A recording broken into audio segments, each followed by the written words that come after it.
Sveiki, mėly kanalo sveikatos įstaigų vadyba ir valdymas žiūrovai ir klausytojai. Aš esu Juris Beltė, mokymų treneris ir konsultantas, taip pat socialinis psichologas. Ir būsiu labai dėkingas, jeigu uždėsit paktiktuką, laiką, palaikinsit šį įrašą ir tuo pačiu prenumeruosit kanalą sveikatos įstaigos vadyba ir valdymas. Ačiū. Ir šiandien aš noriu kalbėtis apie sveikatos įstaigų vadybą, būtent efektyvumą, kodėl jo kartais trūksta, galbūt priežastis neefektyvumą, galbūt tiesiog pinigų stoka, kaip labai daug kas galvoja. Ir šiandien aš pokalbiui pakviečiau gerbiamą Vytautą Šilinską, kuris, tiesa, sveikatos apsaugos ministrų nebuvo, bet jam teko vadovauti socialinės apsaugos ir darbo ministerijoje. Turbūt, kad labai daug čia kaip pro šoną neprašioviau, nes pagal pasaulio sveikatos organizacijos sveikatos apibrėžimą sveikata yra fizinė, psichinė ir socialinė gerovė. Tai socialiniais reikalais Vytautas ir užsiima. Tai prašom, Vytautai, tai prisistatyti žiūrovams ir kaipgi tapai ministru ir su kuo teko susidurti. Tai prašom. Esu kaimietis, tai prisistatau, nes esu kilęs iš mažo kaimelio Šilutės rajone, kur teko Ne elitas, ne? Ir kiaulės teko auginti, ir mėšlą mėžti, ir mišką pjauti, ir vežti, ir malkas skaldyti, kad pečių pasikurti, ir kad šilta būtų, ir šilta vandens būtų. Bet sekėsi neblogai mokytis, išvažiavau nuo 5 klasės į rajono centrą, į Šilutę mokytis, pabaigus mokslus įstojau Vilniaus universitetą į teisę. Ir tada jau tėvai sakė, kad gal tu nestok, nes ten klanas, teisininkai, nieko mes neturėsim ko padėti. Bet pasirodo, kad kompetencijos lemia labiausiai ir pakvietė vieną advokatų kontorą, kur 12 metų ir dirbau. Ir sekėsi, ir dirbau su darbo teisė, ir paskui jau nusprendžiau, kad tas augimas teisės srityje yra sulėtėjęs.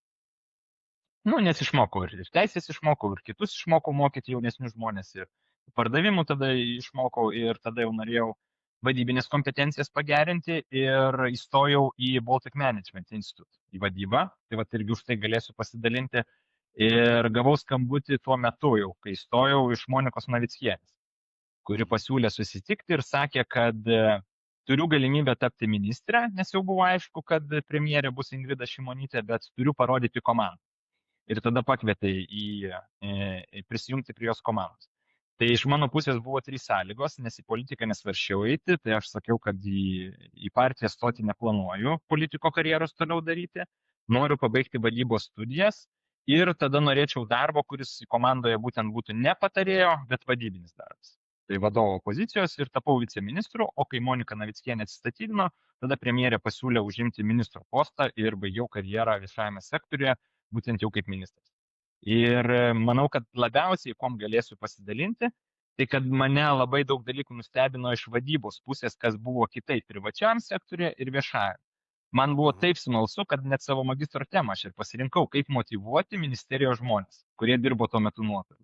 Tai nagrinėjau būtent plačiai motyvacijos temą ir žiūrėjau, kaip ją pritaikyti būtent viešojo sektoriaus visų pirma ministerijos darbe. Kadangi man tenka gana daug dirbti ir su valstybinėms institucijoms ir taip pat su verslo įmonėms, tai man irgi jau toks susiformavęs požiūris, kokie yra tie esminiai skirtumai.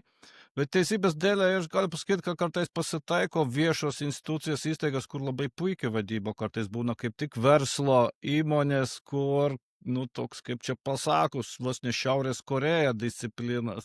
Nors yra ir tenai. Tai ir turbūt yra mitas, kad jeigu tai yra valstybinė įstaiga, tai vadyba nebus tokia efektyvi, bet bendrai vertinant yra daugiau kliūčių efektyvai vadybai valstybės institucijos, todėl, kad labai smarkiai įtakoja politiniai vėjai ir taip pat pasipriešinimas iš darbuotojų pusės yra daug didesnis, nes jaučiasi stabiliau.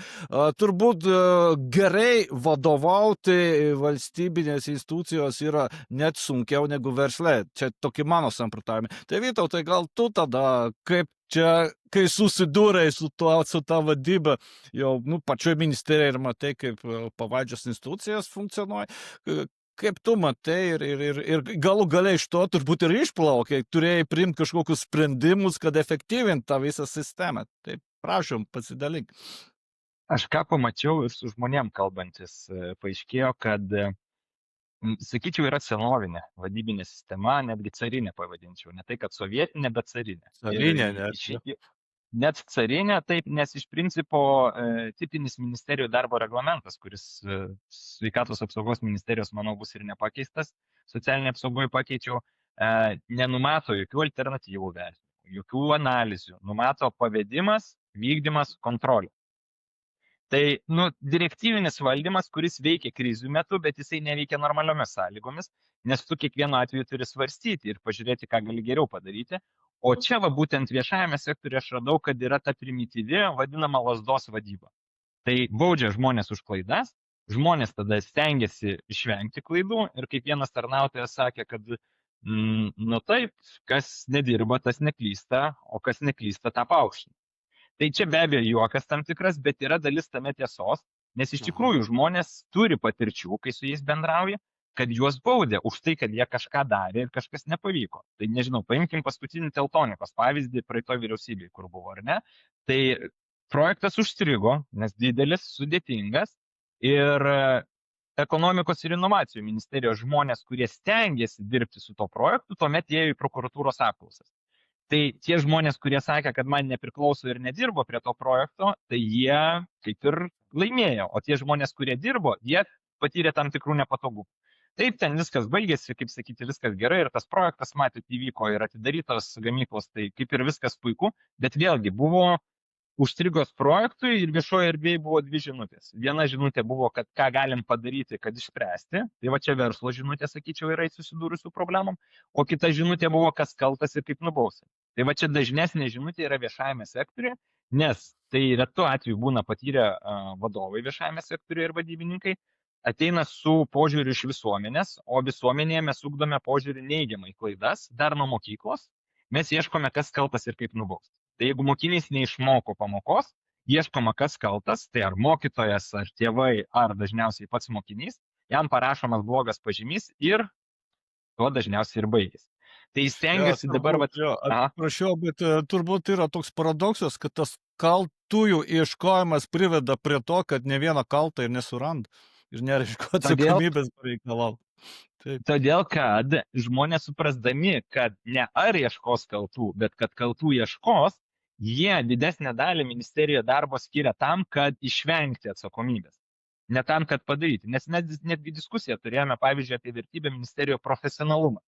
Kur galvoju, labai šauni vertybė, man labai artima sielai, labai džiaugiuosi, kad tai bus ir ministerijos vertybė. Bet kai pradėjome diskutuoti, kas yra profesionalumas, per situacijas ir kaip reikėtų gyvenime taikyti, vienas iš atsakymų buvo, kad griežtai pasakyti, kad man nepriklauso, kai vadovas paprašo pagalbos. Tai yra profesionalumas. Tai mano supratimu profesionalumas nėra tai, bet kai mes mokome už klaidų nepadarimą, tai taip, profesionalumas yra nepadaryti klaidų, visų pirmųjų vietoj nedaryti tai, kas tau nepriklauso. Tai yra tas toks susiformavęs neefektyvus vadybinis modelis lazdos. Ir tada, ką reikia keisti, tai yra modernesni modeliai, yra morkos modelis, kuris šiaip jau pasaulyje yra pakankamai naujas. Tik tais apie 905-uosius, 100 su trupučiu metų, kaip Tayloras suformulavo savo vadinamą mokslinį metodą, kurio pagrindas yra, kad reikia matuoti ir motyvuoti.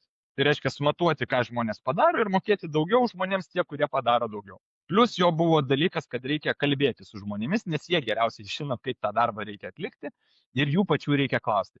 Tai šiai dienai atėjus viešajam sektoriui, aš matau, kad vis dar dažnu atveju neveikia, kad nemano, nežinau, politikai ten ar kiti, kas kuo aukščiau sėdi, to manoma, kad geriau išmano, kaip reikia daryti darbą. Tai akivaizdu, kad jau prieš 100 metų amerikiečiai žinojo, kad kad tas žmogus, kuris darbą savo daro, dažniausiai jisai geriausiai žino, ką galima padaryti, kad jo darbas būtų geriau atliekamas. Tai ir bandau ir politikus, čia buvau susitikęs praeitą savaitę įtikinti, kad pagrindinė tema turėtų būti, kad pasitikėti reikia medikais. Ir reikia jų klausti, o ne kažkokių ten, nežinau, politikų ar žmonių gatvėje, ką medikai turėtų daryti, kad galėtų geriau padaryti. Tai čia yra, nes tai pirma yra ne lazda, tai seniausias motivacinis modelis, baudžiava iš to kilusi, antra yra morka, kapitalizmas, bet jis irgi turi tam tikrą apribojimą. Kodėl? Todėl, kad paprastai, jeigu tu įsivedi rodiklius ir moki už juos, tai žmonės ir daro tik tai, kas matuojama, ir nebedaro tai, kas nematuojama. Nežinau, Mhm. pagalba jaunesniam kolegui, jeigu nėra bonuso priedo už tai, tai tu pagalvoji, ar man čia to reikia daryti. Bet tai vadyba sprendžia tada, kad žmonės vis dėlto yra socialios būtybės ir nori padėti. Tai yra lasda, morka ir trečias yra širdis arba prasmė. Ir vat būtent šitoj vietoje, kur viešajame sektoriuje vadovai pasitelkia būtent tą prasme darbe, tai organizacijos gali būti ir būna netgi efektyvesnės už privatų sektorių. Nes ir tyrimai rodo, kad žmonės į viešąjį sektorių ateina dažniau vedini prasmės, noro padėti žmonėms, misijos tam tikros ir jeigu vadovai sugeba padėti žmonėms atsiskleisti, padaryti tą savo darbą geriau, ne bausti, negazdinti, bet įgalinti ir padėti, tai ir patys tada darbuotojai geriau jaučiasi ir rezultatai būna geresni. Tai čia yra, manau, pats didžiausias potencialas viešajame sektoriuje visų pirma, bet ir privatus sektorius, jeigu pastebėsite, jisai tada jau stengiasi kopijuoti ir perimti tą prasmės jausmą iš viešojo sektoriaus. Kodėl Elonas Muskas, jisai nesakė, kad jisai elektromobilius gamins Tesla. Jisai sakė, kad mes spręsim klimato kaitos problemą. Su SpaceX jis nesakė, kad mes raketas gaminsim. Ne, sakė, mes žmogų į Marsą skraidinsim. Tai jis kiekvienu atveju pasitelkia kažkokią didesnę viziją ir prikviečia tada talentingiausius žmonės būtent tam, kad jie spręstų kažkokią labai didelę ir svarbią problemą. O kokios problema gali būti didesnė ir svarbesnė negu sveikata. Tai tikrai yra sistemoje daug žmonių, kurie yra vedini misijos, dėja prasta vadyba ir tas lazdos principas tą misiją ir tą motyvaciją vidinę gali užmušti ir sužlugdyti iš principo. Jeigu tu stengiasi darai ir suklydus kiekvienas iki duoda per galvą, tai tu tada mokaisi ne kaip daryti, o kaip negauti per galvą. Tai šiaip prasta vadyba, daug mačiau viešajame sektoriuje žmonių, kurie atėjo vedini prasmės, bet paskui tos akys užgesta. Ir tai yra labai apmaudu, nes jeigu gera sistema Širdies būtų... pritrūko kažkurioje organizacijoje iš vadovybės pusės. Kodėl taip mažai to širdies yra? Buvo tyrimas, čia dabar nežinau, prieš 10 metų gal ar daugiau, klausimas, kokia šalis ten kiek yra empatiška, 70 šalių tyrė ir sakė, kad lietuviai mažiausiai empatiški. Tai manau, kad nėra šiai dienai taip blogai ir nesam ten jau pačiam gale, bet faktas, kad pas mus to trūksta. Kad mes vieni kitus, net ir viešai, kuomet kalbu radijo ir papasakoju, kad reikia daugiau širdies, žmonės sako tada, o kaip priversti? Diskusija buvo, nežinau, kaip paskatinti, noriu sakyti, paskatinti šeimas turėti, pavyzdžiui, daugiau vaikų, socialinės apsaugos ir darbo ministras. Ir tada šeimų atstovė, nevyriausybinės organizacijos sako, mes turime priversti žmonės tą ar aną trečią. Tai net mes savo sąvokose labai retai vartojame. Taip, labai retai vartojame, kad paskatinti, padėti, dažniausiai priversti. Ir darbė irgi žmonės ateina su tokiu požiūriu, tai kaip priversti žmonės dirbti. Ir priežastys čia labai didelės jo istorinės, tai pas mus vėliausiai panaikinta baudžiava, mūsų regione, nes cariniai Rusijoje buvom. Tada komunizmas atėjęs iš principo, nors žadėjo išlaisvinti darbuotojus, jisai grąžino baudžiavą ir baudžiavinį metodą. Tai reiškia, atėmė privačią nuosavybę, atėmė privačią iniciatyvą, suvarė į kolūkius, kas šiaip tai dvarųgi principas vėl tas pat dar didesni, ir tik vietoje dvariškio pastatė komunistų partijos lyderį. Ir vėl planai, nubaudimas, jeigu nepasiekiai, žmonės tada išmoksta, kaip išvengti tos bausmės, nelikti kaltu ir labai neefektyvi vadyba. Ir šiai dienai atėjus, mačiau, kaip pavaldžiom įstaigom formuluojamos užduotis, tai nors vadyboje žinoma, kad jeigu tu formuluoji užduotis per baudimą, tai reiškia, žmonės niekada nesikels ambicingų tikslų, bet viešajame sektoriuje būtent taip ir matuojama. Sako, kad tu turi padaryti tokį skaičių, tarkim, darbo inspekcija buvo 4000 patikrinimų nelegalaus darbo per metus. Ir jeigu paklausiu jų, ar jie gali padaryti daugiau, jie sako, kad ne. Nes jie supranta, ir čia moksliniai tyrimai buvo daryti vadyboje, ir baudžiava panaikinus būtent dėl to produktyvumas jau kitais metais išaugo. Kad jeigu tu turi tokią sistemą, kad jeigu padarysiu daugiau, tai kitais metais tokia reikės norma, tada dar daugiau ir tada čia ateis jau rykštės nuplakimas ar kažkoks kitas baudimas, kur jau nebepadarysiu. Nes paskatos daryti tai nėra daugiau. O gal bus sunkesni metai, o gal bus aplinkybės, gal susirgsiu, gal dar kažkas. Tai žmonės tokiu atveju visais atvejais stengiasi nedaryti daugiau, daryti tiek, kiek dariau kai tarnais ir jokių būdų nedaugiau. Ir sakau, tyrimas buvo, nes ekonomistai labai stebėjosi, tai kaip čia buvo, kad baudžiava panaikinus jau kitais metais produktyvumas išaugo ir žmonės daugiau padarė, nes paprastai griuvus sistemai taip nenutinka, nes reikėjo įrankių ir įgūdžių, o pasakymas pats paprasčiausias buvo, žmonės nebebijojo daryti daugiau. Nes jie iki tol nesodindavo ir neaugindavo daugiau, nes bijojo, kad tada norma pakils dar daugiau galų gale nuplak. Tai Lietuvoje ta vadyba baudžiavinė vis dar likusi. Yra norma, įvykdymas, gerai, neįvykdai, gauni per galvą, kad neįvykdai. Jo, Vytautai jaučiasi, kad kilęs iš krašto, kuris nepriklauso carinė Rusija, Šilutė, Heidekrugas, jo, Vokietijos imperija, truputį kitaip. Aš pasienį, bet mokyklą jau lankiau tenais, jau mokyklą buvo ten, tai gal irgi kažkiek tais. Jo, taip, man tai surezonavo širdis.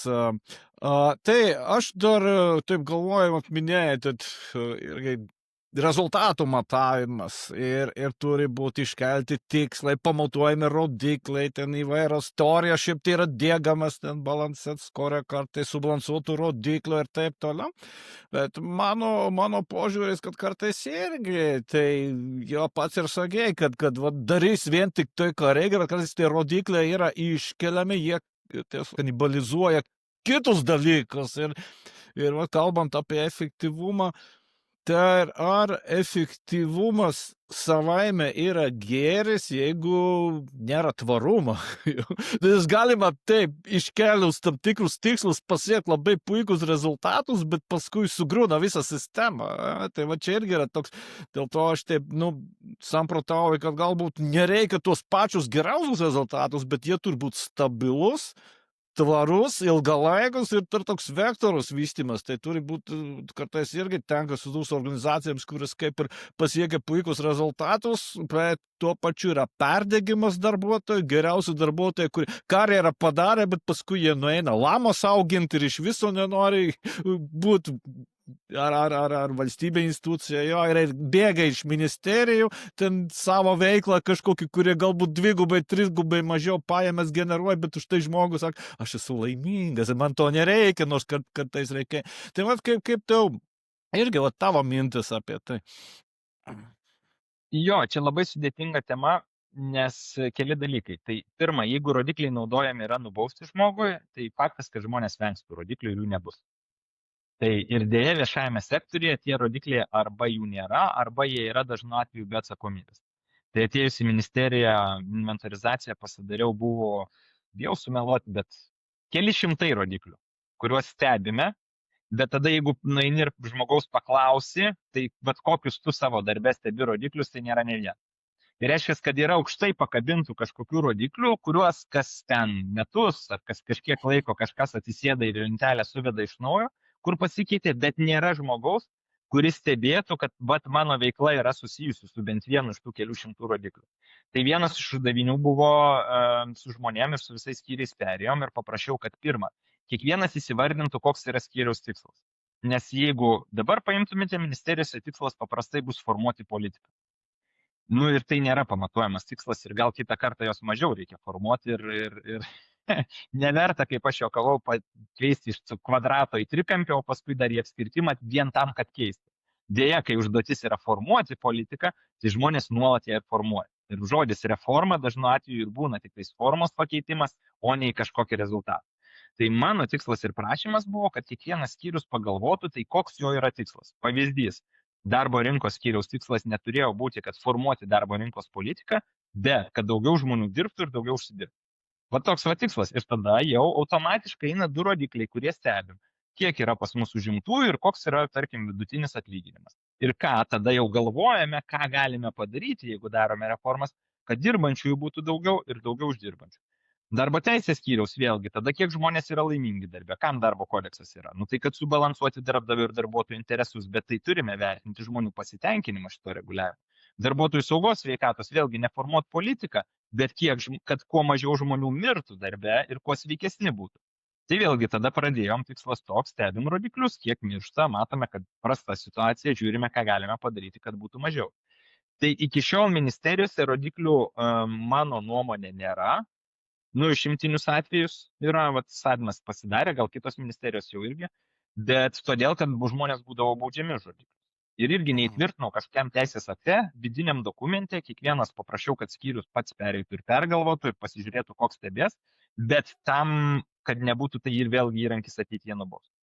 Tai rodikliai baudimui neveikia, nes žmonės yra protingi ir dažnu atveju protingesni už politikus ir jie ras kaip išvengti šitų rodiklių.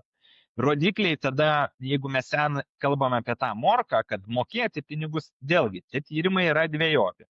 Ką jie ir sako, kad jeigu tu pasiūlysi bonusą už tam tikrą rodiklį, tai žmogus to darbo nebedarys be bonuso.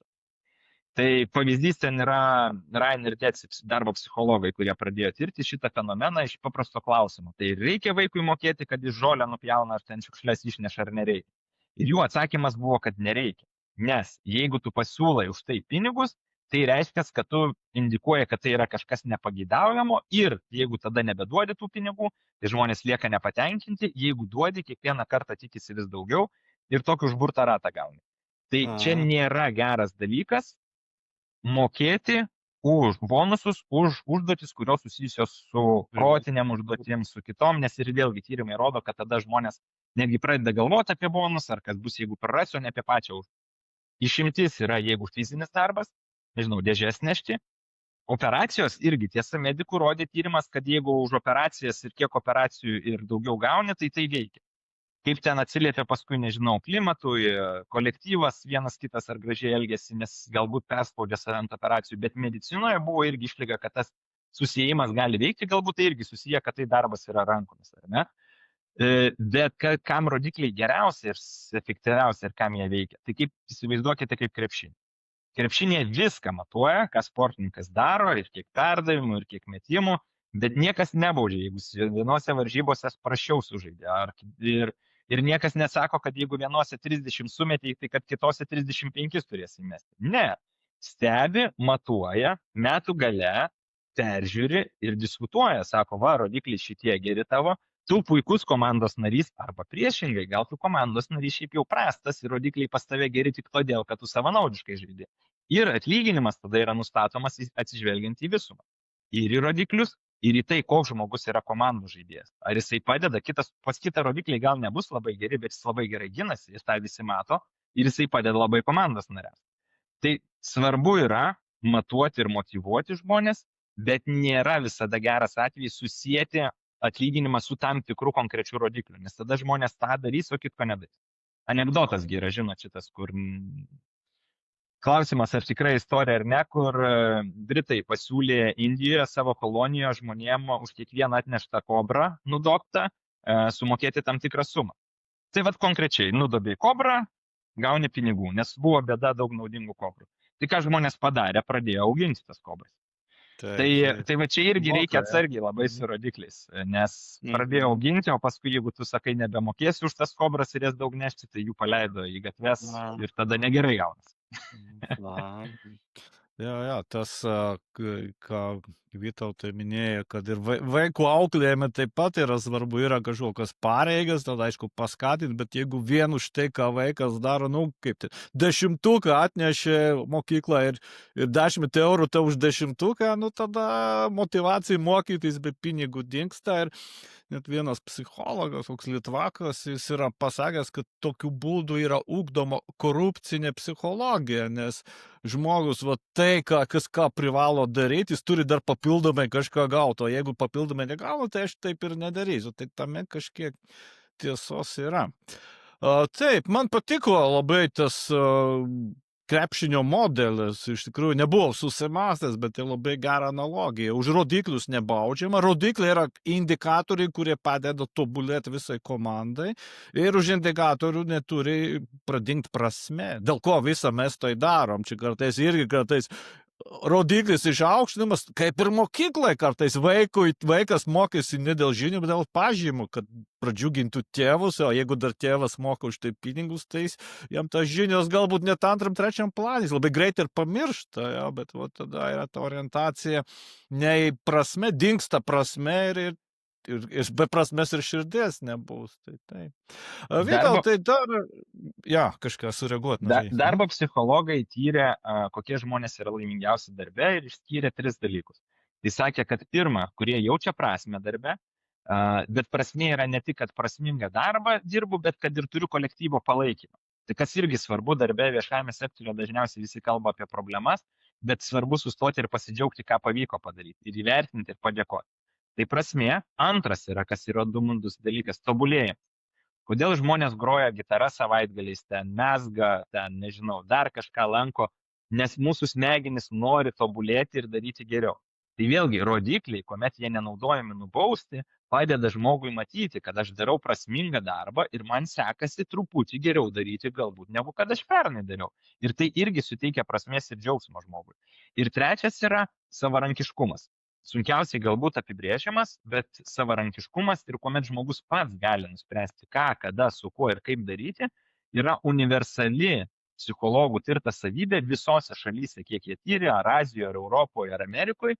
Žmonės, kurie turi darbę daugiau savarankiškumo, bent jau patys atsako, kad aš turiu pakankamai jo, jie jaučiasi geriau ir laimingesni. Ir vadyba šitos dalykus paėmė pakankamai vėlai. Psichologai, man atrodo, šitos suformulavo principus gal 20-30 metų anksčiau negu vadyba pasiėmė kaip mokslas, nes perskaitė ir pagalvojo, tada palaukite, žmonės čia sakot, nori padėti klientams, tobulėja ir daro viską savarankiškai, be vadovo paliepimo ir priminimo. Tai čia geriausiai mūsų žmonės.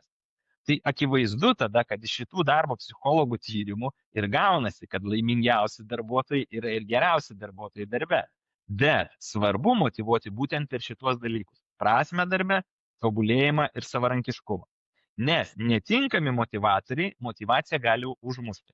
Pavyzdys, kur minėjau, kad jeigu tu žmogus sumokėsi kartą bonusą už kažką, tai jisai nebedarys to be bonuso. O viešajame sektorėje šiaip sistema yra demotivuojanti, todėl kad ministerijose mes mokame visų pirma už stažą, tai reiškia, kad išlikimas, klaidų vengimas, mokame už pavadavimą. Tai reiškia, kad žmonės nepavaduoja be papildomo atlygio, ar už papildomus projektus, tai vėlgi, ką tai skatina, žmogų kiekvienas iki sakyti, kad man nepriklauso, nes jeigu įrodysiu, kad man nepriklauso, man priklauso papildomas priedas.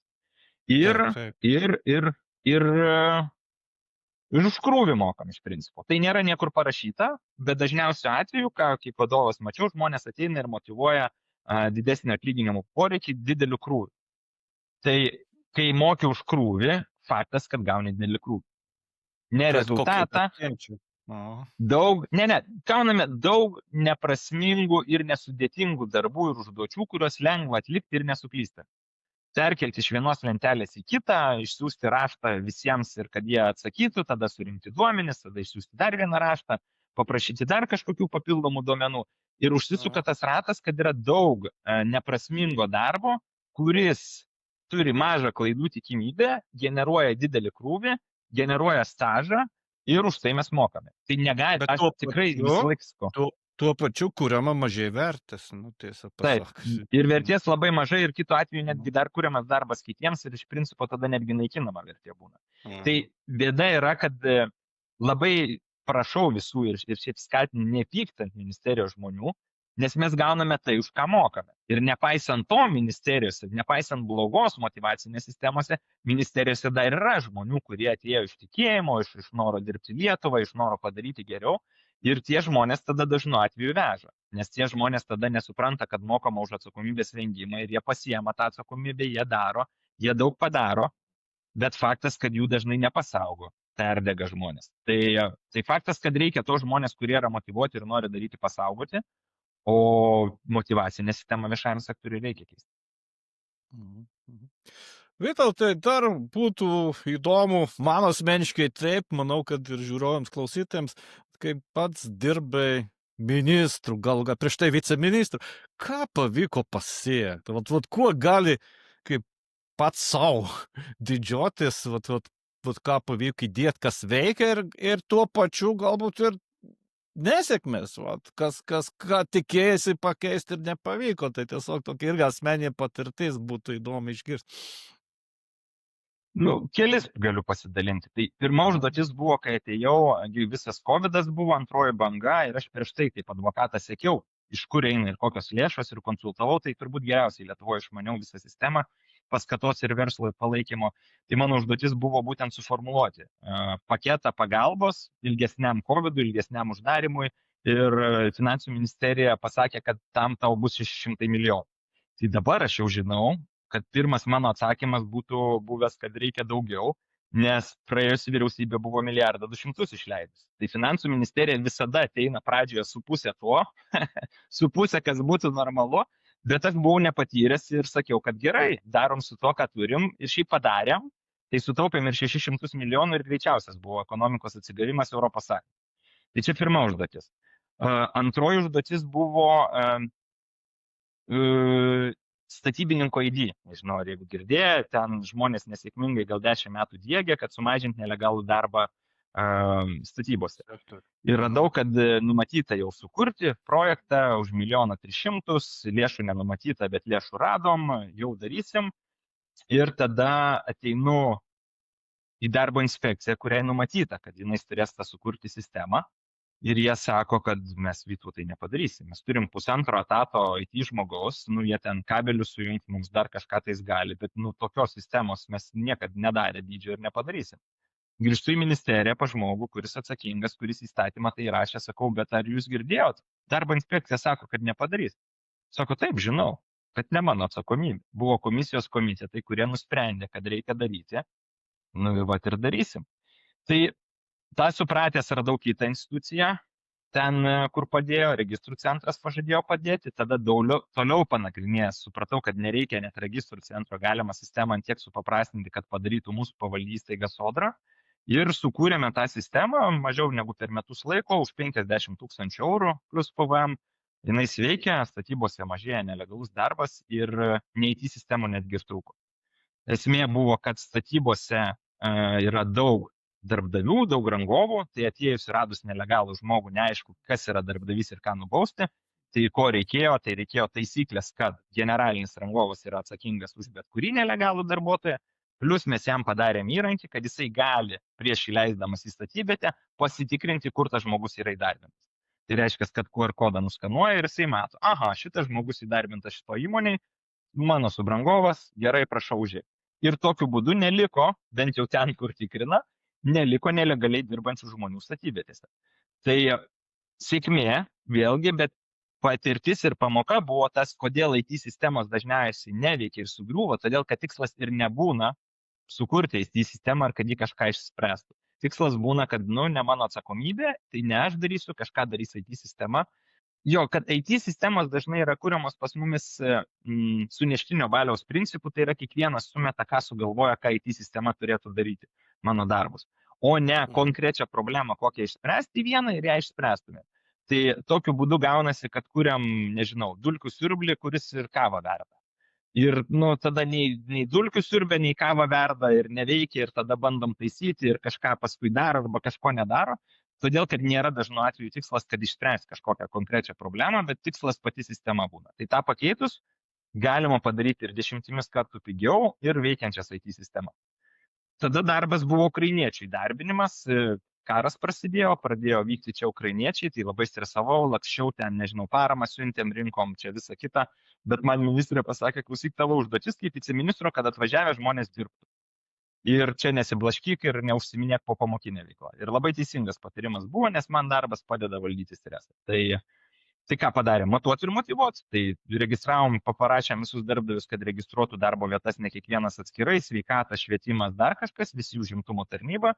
Tada visi darbuotojai, kad irgi registruotųsi, migracijos centruose buvo ir užimtumo tarnybos specialistai, kurie iš karto siūlė darbą ir registravo. Ir tokiu būdu pasiekėm vienus aukščiausių ES rodiklių, virš 50% atvykusių ukrainiečių čia pradėjo dirbti. Kai Latvija ir Estai sakė, kad mes planuojame leisti čia ukrainiečiams dirbti, Lietuvoje jie jau dirbo. Tai čia tikrai irgi dar viena sėkmės istorija, kur žinau, kad vokiečiai dar 2 metam po karo svarstė, ar čia vis dar leisti žmonės į darbo rinką, ar neleisti, ar gal juos saugoti. Tai pas mus nuo pirmos minutės buvo, kad stresą padeda valdyti darbas. Reikia žmonėm atvykusiem pasiūlyti darbo, jeigu turi kažkokių kitų pajamų ten ar vaikus augina, tai viskas ok, neverčiam, bet visiems norintiem pasiūlėm darbą ir tikrai ukrainiečius turėjom aukščiausius darbinimo rodiklius ES. Tai daug tokių sėkmių, nesėkmės, sakyčiau, buvo ir sunkiausia man buvo rasti savo, kas neįmanoma padaryti. Nes dažnu atveju, kai ateidavau ir pasakydavau, kad jums pasakytų, kad projektas 1,3 milijono ir padarysim, nežinau, už 50 000, tai sakytumėt, kad neįmanoma. Ir man atrodytų, kad neįmanoma. Bet kai tokius dalykus padarai, tai atrodo, kad viskas tampa įmanoma. Tai sunkiausia buvo save pasaugoti, neperdegti iš tos pusės Na, ir išėjau tikrai pavargęs. Aš jau tęsti, nežinau, vat yra žmonės, kurie ilgiau ministerijose dirba, aš vos 4 metus ir išėjau tikrai pavargęs, atidavęs visą save ir dar metų jau būčiau neturėjęs tikrai jėgų. taip. Čia aš girdžiu, kad neperdegčiau, reikia uždegti komandą. Ir čia yra tas klausimas, kaip uždegti pasiekėjus, kaip lyderio misija neįvykdoma be pasiekėjų, kaip juos uždegti ir galų gale, kaip iš pasiekėjų paprašyti tos atsakomybės, nes ką Vytautai kalbėjai, tai yra greiti sprendimai, stiprus, atsakingi, bet tu vienas negalėjai. Tai vat kaip pasiekti, kad uždegt, kad darbuotojai taip pat degtų, mąstytų ir prisimtų tą atsakomybę, nes be to ilgai nepatemps. Labai didelis pasipriešinimas. Svarbiausia yra saugumo jausmas ir pasitikėjimas. Bet tai yra be proto sunku sukurti. Ta prasme, tu žmogui gali ateiti ir pasakyti, kad dabar nebausim už klaidas, eikime, darykime, bet jis turi padaryti tą klaidą. Ir antrą, galbūt ir trečią, ir pamatyti, kad jo nenubaudė tam, kad jisai patikėtų. Tai nėra įmanoma sukurti tiesiog, mano nuomonė, atėjus vadovui ir pasakyti, jūs dabar manim pasitikėkit visi ir žmonės ims pasitikėti. Vis dėlto visada reikia laiko ir tas pasitikėjimas įgyjimas per laiką. Ir aš norėčiau rasti raktą tokį, kur būtų galima atrakinti į širdį iš karto raktą žmonių ir pasakyti, kad jūs pasitikėkit manim, čia bus saugi aplinka, mes čia dabar darysime ir džiaugsimės rezultatais ir bus smagu. Bet tai yra labai sunku. Vienas iš tokių gal praktinių pavyzdžių, kurį įdėgiau ir galima tikrai daryti, manau, visiems vadovams, penktadienį susirinkdavome su pavaldžių įstaigų vadovais, skyrių vadovais, pakankamai nedideliam ratukė, iki 10, gal truputį daugiau žmonių, ir 3 klausimus aptardavom. Pasidžiaugti, ką pavyko padaryti per savaitę, padėkoti vieni kitiems, skatina komandiškumą ir bendradarbiavimą, ir tada pasidalinti, jeigu yra kažkas svarbaus visiems, ką žmonės norėtų žinoti ir turėtų žinoti. Tai 3 pasakiau: pasidžiaugti, padėkoti ir pasidalinti, ir būtent tas padėkojimas ir pasidžiaugimas, manau, buvo esminiai. Ir komandiškumą stiprinant, ir žmonių norą tada padaryti daugiau, nes kai tavęs paprašo ir tu galvoji, įsijungi tą mąstymą, man nepriklauso ir ieškai kaip nepadaryti, tai tu randi kaip nepadaryti. Bet jeigu pagalvoji, bet manęsgi anksčiau, kaip aš paprašiau, man padėjo, ir penktadienį aš tada galėsiu, man padėkos, nes aš padėsiu, tai skatina bendradarbiauti tarpusavį ir nemėtytis atsakomybių, bet dirbti kartu ir daugiau padaryti. Ačiū, Vytautai. Mūsų tinklalaidė, aš esu tikras, kad be vadovų klausosi taip pat žmonės, kurie dirba sveikatos įstaigose ir jie nori geros vadybos ir turbūt irgi gal ryžosi, gal dar nepasiryžę, bet ateity taps vadovais. Tai tavo pabaigai tokie 3 pasiūlymai. Kaip tapti gerų vadovų sveikatos įstaigoje? Ką reikėtų daryti, kad tapčiau gerų vadovų sveikatos įstaigoje? Ir 3 dalykai, ko nereikėtų daryti. Arba jeigu jau esame vadovais, ką reiktų nustoti daryti. Tai čia būtų toks jau kaip apibendrinimui pabaigai. Galvoju, kaip čia sutraukti dabar, kad labai trumpai, bet pirmas dalykas, tai turbūt reikia pereiti nuo tos lazdos prie prasmės ir naudos. Nežinau, kad žmonės nebijotų, kad bus nubaudžiami už klaidas, bet nebijotų ateiti pasakyti vadovui, kad padarė klaidą, kad tai būtų skatinama, kad jaustųsi saugiai. Čia pats svarbiausias dalykas vadovui, kad darbuotojai jaustųsi saugiai. Pirmas dalykas. Antras dalykas, atėjus jeigu į naują organizaciją, tai manau, kad vis dėlto reikia įsivertinti žmonės ir ne visi sugebės dirbti, jeigu jūs prašysit iš jų dirbti. Bus dalis žmonių, kurie bus išmokę tik tai vengti atsakomybės ir klausimas, ar norės mokytis. Tai reikia turbūt sudėlioti į krepšelius žmonės bent į 3 krepšelius. Tai reiškia, tie, kurie motyvuoti ir kompetitingi, nori ir gali, tai imkite į savo komandą, aukštinkit, duokit atsakomybės, duokit pasitikėjimą. Pirmas krepšelis čia jūsų yra stipriausi žmonės, čia jūsų komandos žvaigždės, Lebronai, Michaelai Jordanai ir visa kita. Tai žmonės, kurie ir nori padaryti, ir gali padaryti, juos tik pasaugokit, kad neperdėt. Tada antra komanda yra antras krepšelis žmonės, kurie arba nori, arba moka. Jeigu žmonės nori, bet nemoka, juos mokykit. Jeigu žmonės moka, bet nenori, ieškokit, kodėl jie nebenori. Nes faktas, jeigu jie išmoko, jie reiškia, kažkada norėjo daryti, nes tik darydamas gali išmokti. Tai su šitais žmonėms reikia dirbti, jiems reikia padėti ir jie gali būti jūsų darbininkai ir patys stipriausi, sakykime, komandos brandolys ir tempti viską į priekį irgi. Ir trečia dalis, aišku, bus žmonės, kurie nenori ir nemoka. Tai tenka su šitais žmonėmis, manau, reikia atsisveikinti, nes jeigu žmogus ir nenori, ir nemoka, tai jisai gadins reikalus visiems kitiem ir ne vienas tyrimas rodo, kad jeigu žmogus yra, kaip sakyti, kuris tempia žemyn, tai jisai daug gali laiko ir savo negatyvų, ir to, kad neįmanoma, nepadarysim, kodėl jūs čia darot, čia nereikia daryti, su tuo nutempti ir visą komandą žemyn. Turbūt šansų suteikinėti nereikia, jeigu jau mes turim aiškus kriterijus, kad žmogus nesugebės patempti. Jeigu nenori ir nemoka, jau reikia tada atsisveikinti su šitiem žmonėm. Tai va 3 grupės.